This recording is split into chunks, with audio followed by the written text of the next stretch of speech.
Hello everybody, welcome on in. I've got another quick tutorial for you today. We're going to learn the leaf stroke in watercolor, so you're going to learn control between thick and thin strokes, and at the end we're going to create this cute little bookmark. The thick and thin strokes are going to help you with petals and leaves, and it will also help with calligraphy as well, like this one, because it's going to teach you that control between the up and down strokes and the thick and thin. So grab your supplies and join along with me.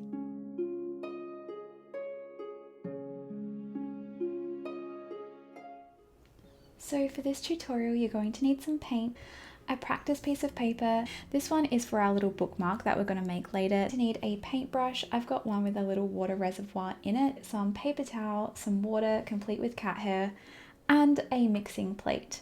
Let's get into it. No matter what brush you're using, you're going to need to wet the brush. Now I'm going to go into just one of my yellows. This one's going to be practicing, so I'm just going to teach you the technique here. So you're going to get some nice pigment on your brush. If you need to kind of add a little bit more water. I know I'm using one with a reservoir, but it's just a habit that I go back to the water jar. So when you've got a nice amount of color on there, what I want you to practice doing is very, very lightly make lines. So we're going to try and keep it the same thickness the entire way.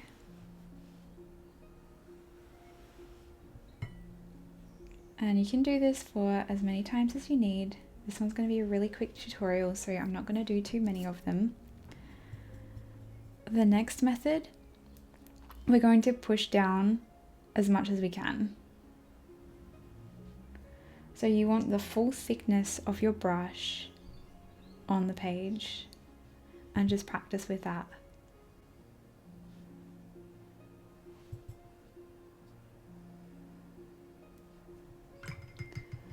The next method, once you're comfortable with both thin and thick lines, is blending them. So we're going to start thin, we're going to push down halfway through, and then we're going to come back up. And it's going to create this really nice leaf shape. So just practice doing that as many times as you need.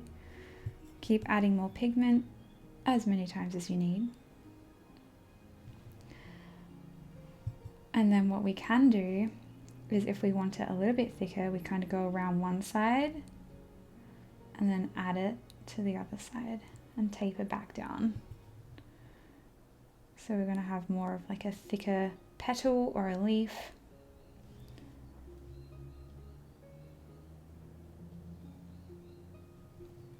Another thing you can do is start dropping color back in using that wet on wet technique.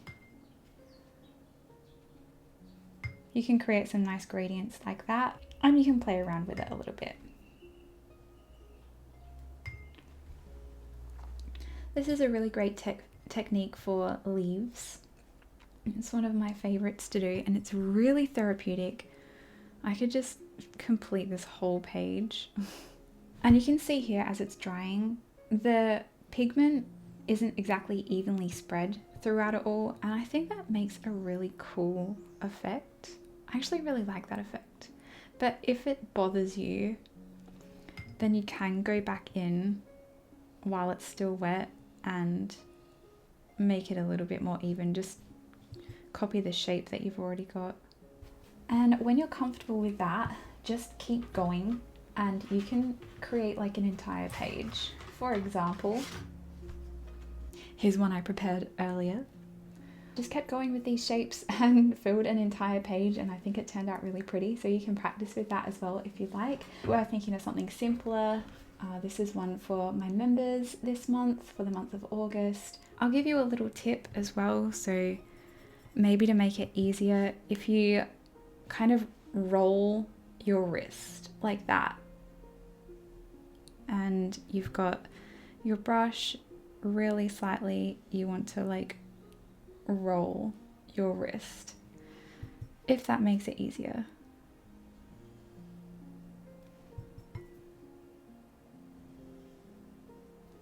So just like a roll and flick.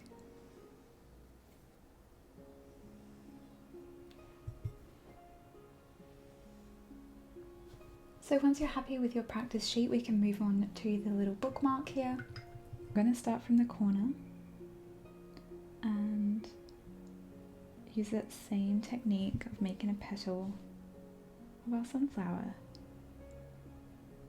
You can make it as little or as big as you want.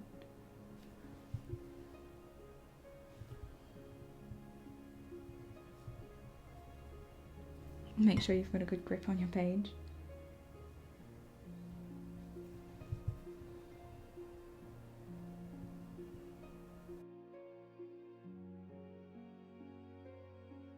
And if you need to turn the little piece of paper around for it to be easier, sometimes pulling is easier than pushing in this technique. You do what you need to do.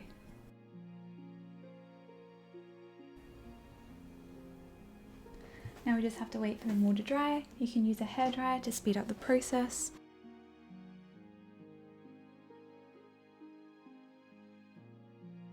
Now go in and make it a little darker or more vibrant.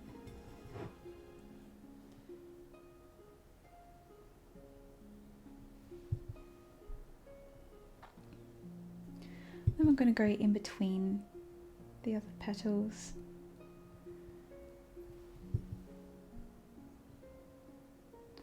And overlapping them makes a cute little effect.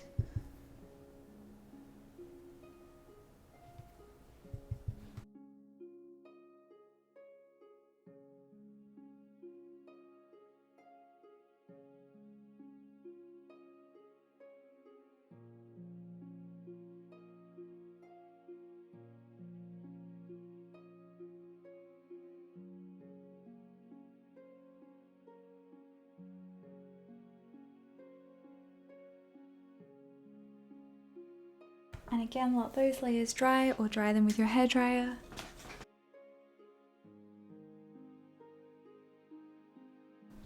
Now I'm going in with this brown.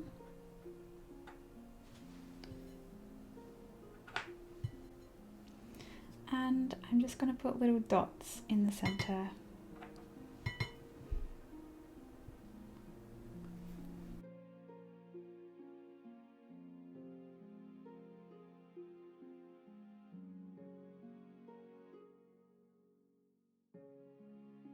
So there's your little bookmark. If you wanted to add a little something to it, I would add some little calligraphy. And I'm going to go in with my Shimmer Drops paint. They are an Australian company. They're super nice, super amazing. And I think I'm going to go with this teal colour here, because that'll contrast the yellow of the flowers really nicely. I'm just going to use the same brush. And if you watch my last tutorial, when you're doing calligraphy, make sure your downstrokes are the thick strokes. So with all those techniques that we just learnt doing the sunflowers,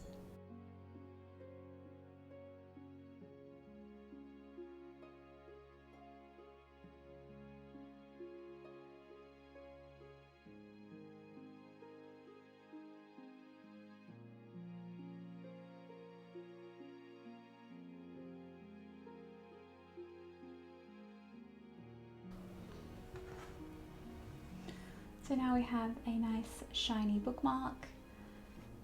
And if you'd like to seal it, you can put some laminate over it. I would suggest a cold laminate rather than a hot laminate. Don't put it through a laminator, it may mess up the watercolor. I might use some holographic laminate, so I'll just do that real quick. So I put some holographic laminate on it and cleaned up the edges, and now we have a sealed little bookmark that you can use when you read, assumably. So now we have this cute little bookmark. It's all shimmery. I put some holographic overlay on top of it so it's all nice and sealed, so in case any spills get on it when you're drinking tea and reading your favorite book, it's not going to mess up the watercolor at all. It's completely up to you, but this technique is super helpful when doing calligraphy in watercolor as well if you're using watercolor brushes.